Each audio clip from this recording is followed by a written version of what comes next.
Baik, di sini saya akan menjelaskan tentang materi metabolisme mikroorganisme. Yang pertama yaitu definisi metabolisme. Metabolisme merupakan semua reaksi kimia dan biologi yang terjadi di dalam sel. Sedangkan metabolisme mikroba yaitu meliputi semua reaksi biokimia yang terjadi dalam sel mikroba yang berperan penting dalam regenerasi energi dan metabolit. Nah, metabolisme ini terbagi menjadi dua, yaitu katabolisme dan anabolisme. Yang pertama, ada katabolisme. Katabolisme merupakan reaksi penguraian senyawa kompleks yang menjadi lebih sederhana berperan untuk menghasilkan energi. Sedangkan anabolisme sendiri yaitu proses pembentukan senyawa kimia sederhana menjadi lebih kompleks. Proses ini biasanya memerlukan energi. Nah, senyawa yang dihasilkan dari reaksi metabolisme ini yaitu metabolit. Kemudian, contoh dari reaksi anabolisme ada fotosintesis, sedangkan katabolisme ada respirasi. Nah, apakah kalian tahu mengapa mikroorganisme memerlukan energi? Yang pertama yaitu untuk sintesis bagian sel, yaitu dinding sel, membran sel, dan substansi sel lainnya. Kemudian, untuk sintesis enzim, asam nukleat, polisakarida, fosfolipid, atau komponen sel lainnya. Selanjutnya, untuk mempertahankan kondisi sel dan memperbaiki bagian sel yang rusak. Selanjutnya, pertumbuhan dan perbanyakan. Dan yang terakhir, penyerapan hara dan ekskresi senyawa yang tidak diperlukan atau waste products pergerakan. Nah, sekarang kita bahas yang pertama yaitu anabolisme. Seperti yang telah dijelaskan tadi, anabolisme merupakan proses pembentukan senyawa kimia sederhana menjadi lebih kompleks. Prosesnya memerlukan energi. Contoh dari anabolisme sendiri yaitu ada fotosintesis, sintesis protein, kemosintesis, dan sintesis lemak. Nah, sekarang kita bahas tentang fotosintesis. Fotosintesis merupakan proses penyusunan zat gula dari zat anorganik berupa H2O dan CO2 dengan bantuan matahari. Pada proses ini, 6CO2 ditambah H2O menghasilkan reaksi C6H12O6 ditambah O2. Fotosintesis dibagi menjadi dua, yaitu ada reaksi terang dan reaksi gelap. Pada reaksi terang, proses reaksi terang yaitu mengubah 6H2O dan menjadi 6O2. Sedangkan pada reaksi gelap, 6CO2 dirubah menjadi C6H12O6. Nah, reaksi terang ini terjadi pada dua tahapan, yaitu fotosistem 1 dan fotosistem 2. Reaksi terang terjadi di tilakoid. Hasil reaksinya yaitu NADPH, ATP, dan O2. Nah, sekarang kita bahas yaitu fotosistem 1. Fotosistem 1 memuat klorofil A dan klorofil B dengan perbandingan 12:1. Panjang gelombang cahaya yang mampu ditangkap oleh fotosistem 1 ini adalah 700 nanometer. Itulah sebabnya fotosistem 1 biasanya disebut P700. Sedangkan proses fotosistem 2 memuat klorofil A dan klorofil B dengan perbandingan 1:2. Panjang gelombang cahaya yang mampu ditangkap oleh fotosistem ini adalah 680 nanometer. Oleh karena itu, fotosistem 2 disebut juga dengan P680.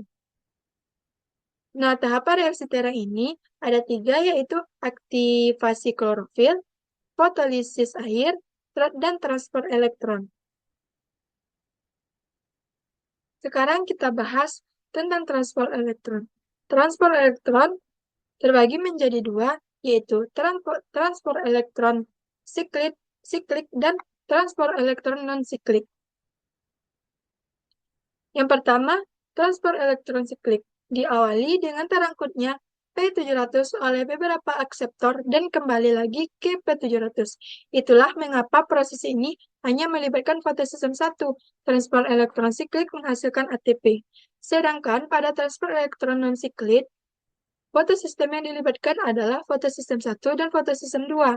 Elektron dari P680 diangkut melalui beberapa akseptor menuju P700. Namun, elektron tidak akan kembali, sehingga proses dikenal sebagai non-siklik. Transport elektron non-siklik sendiri menghasilkan oksigen, ATP, dan NADPH. Nah, di sini bisa kita lihat gambar tahapan reaksi terang fotosintesis. Yang di sini ada fotosistem 1 dan fotosistem 2. Kemudian selanjutnya kita bahas yaitu reaksi gelap. Reaksi gelap yang seperti yang telah dijelaskan tadi, reaksi gelap yaitu mengubah E6O2 menjadi C6H12O6. Nah, reaksi gelap pada fotosintesis berlangsung di dalam stroma dan tidak memerlukan cahaya matahari sebagai sumber energinya. Meskipun istilahnya gelap, reaksi ini tetap berlangsung di siang hari. Selain ATP, reaksi gelap juga membutuhkan senyawa lain, yaitu NADPH dan CO2.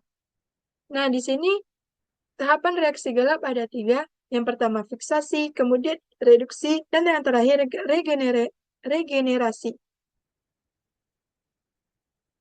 Sekarang kita bahas tentang tahapan reaksi gelap fiksasi.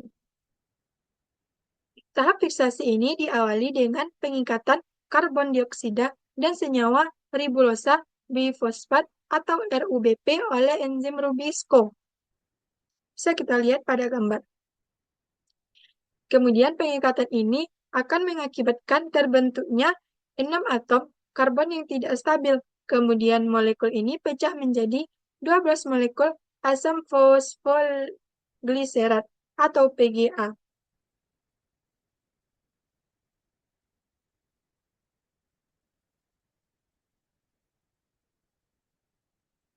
Nah, selanjutnya yaitu proses reduksi. Tahap reduksi senyawa PGA fosfat akan diterima PGA dari ATP. Hal itu mengakibatkan terbentuknya senyawa 1,3 bifosfogliserat. Senyawa 1,3 bifosfogliserat akan direduksi oleh NADPH menjadi senyawa fosfogliseraldehid 3P atau PGAL. PGAL yang terbentuk akan digunakan sebagai bahan baku glukosa dan pembentukan RUBP. Kemudian, tahap regenerasi. Pelepasan fosfogliseraldehid menjadi glukosa dan regenerasi RUBP, PGAL disintesis menjadi setengah molekul glukosa. Dan pada tahap ini, 5 PGAL akan diregenerasi menjadi 3 molekul RUBP. Selanjutnya kita bahas tentang katabolisme. Seperti yang telah dijelaskan tadi, katabolisme merupakan reaksi penguraian senyawa kompleks menjadi lebih sederhana, berperan untuk menghasilkan energi. Nah, di sini bisa kita lihat pada gambar ini molekul kompleksnya dan ini molekul sederhana dan menghasilkan energi. Contoh dari katabolisme tersebut yaitu respirasi. Respirasi adalah proses katabolisme untuk menghasilkan energi dengan menguraikan glukosa. Dan respirasi terbagi menjadi 2, yaitu ada respirasi aerob dan respirasi anaerob. Yang pertama yaitu respirasi aerob. Respirasi aerob merupakan reaksi yang membutuhkan oksigen, terbagi menjadi 4 tahap, yaitu ada glikolisis, dekarboksilasi oksidatif, siklus Krebs, dan transport elektron. Lokasi terjadinya dalam sitoplasma dan mitokondria. Nah, yang pertama kita bahas yaitu glikolisis. Glikolisis terjadi di sitoplasma sel. Senyawa yang diubah adalah glukosa. Hasil dari tahapan ini yaitu 2 ATP, 2 NADH, dan 2 molekul pirufat. Peristiwa glikolisis sendiri menunjukkan perubahan dari glukosa, kemudian makin berkurang kekomplekan molekulnya dan berakhir sebagai molekul asam pirufat.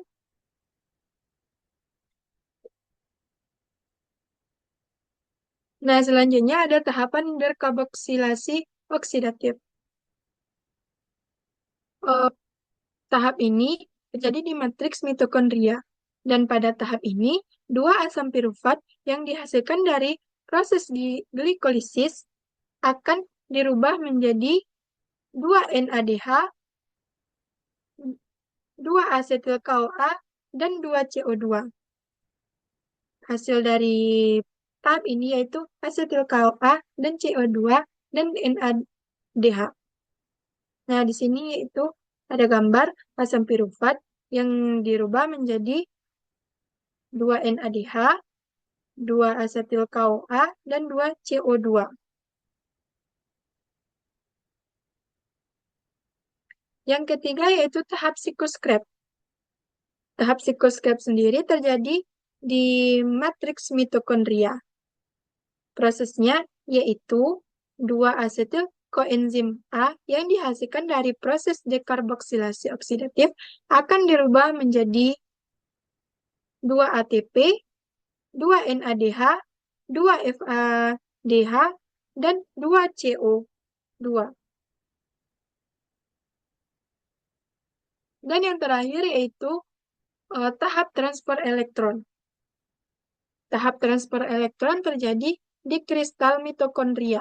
Tahap ini membentuk E6H2O dan pada tahap ini juga terjadi proses perubahan 1 NADH yang akan dirubah menjadi 3 ATP dan 1 FADH yang akan dirubah menjadi 2 ATP.